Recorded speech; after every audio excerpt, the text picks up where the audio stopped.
Bangladesh coast guard পশ্চিম zone মংলাতে বিসিজিএস Kamruzzaman এবং রূপসায় বিসিজিএস তৌহিদ জাহাজ দুটিকে আজ 12টা হতে বিকাল 4টা পর্যন্ত সর্বসাধারণের জন্য উন্মুক্ত রাখা হয়েছে।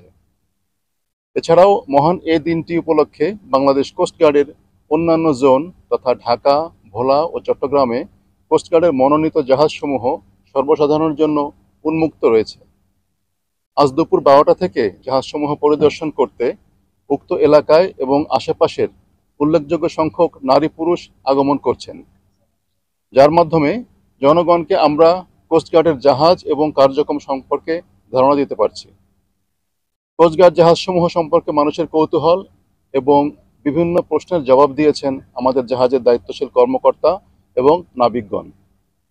আমাদের জাহাজ গভীর সমুদ্রে, উপকূলীয় এবং নদী তীরবর্তী অঞ্চলে কিভাবে বিভিন্ন কার্যক্রম পরিচালনা করে তা আমরা জানাতে পারছি। পাশাপাশি আমরা উদ্ধার ও অনুসন্ধান কর্মকাণ্ড, অবৈধ অনুপ্রবেশ ও চোরাচালান রোধ, জলদস্যুতা দমন, মৎস্য ও প্রাকৃতিক সম্পদ রক্ষা এবং যুদ্ধ কৌশল সম্পর্কে আগত সকল দর্শনার্থীদেরকে ধারণা দিতে সক্ষম হয়েছি। আপনারা অবগত আছেন, পবিত্র ঈদ উল ফিতর উপলক্ষে নৌপথে সার্বিক নিরাপত্তা জোরদার করেছে কোস্টগার্ড। যাত্রীদের নৌযাত্রা নিরাপদ করতে এবং দুষ্কৃতিকারীরা যেন কোনো ধরনের নাশকতামূলক কর্মকাণ্ড সংঘটিত করতে না পারে তার জন্য সদা তৎপর রয়েছে কোস্টগার্ডের প্রতিটি সদস্য।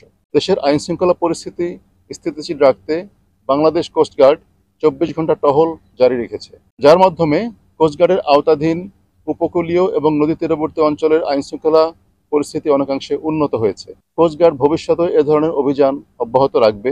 আপনাদের সবাইকে কোস্টগার্ডের পক্ষ থেকে মহান স্বাধীনতা দিবসের শুভেচ্ছা। টানা সপ্তমবারের মতো বেস্ট টিস্যু পেপার ব্র্যান্ড হিসেবে স্বীকৃতি পেয়েছে বসুন্ধরা টিস্যু। আজকে বিজয় দিবস, এই দিন স্বাধীনতার প্রত্যয়ে উদ্দীপ্ত হওয়ার দিবস।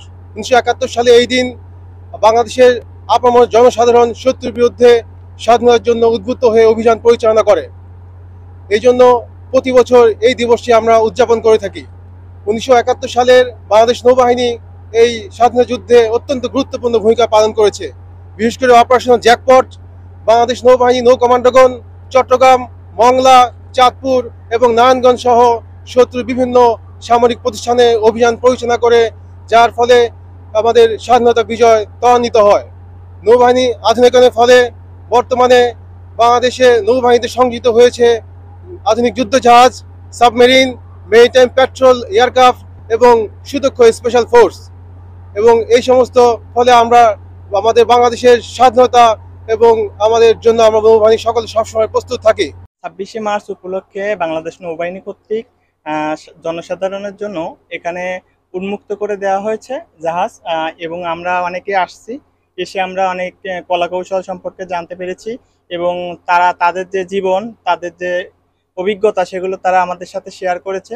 এবং আমরা সবচেয়ে ধন্যবাদ জানাই বাংলাদেশ নৌবাহিনীকে, সব সময় যারা নদীপথে আমাদেরকে সেবা দিয়ে আসছেন এবং সাধারণ জনগণ এবং নদী উপকূল মানুষজনের তারা সেবা দিচ্ছেন এবং নিরাপদ রাখছেন। বিশেষ করে তারা তাদের নিরাপত্তার কারণেই আমাদের নদীপাড়ের মানুষ অনেক সুরক্ষিত।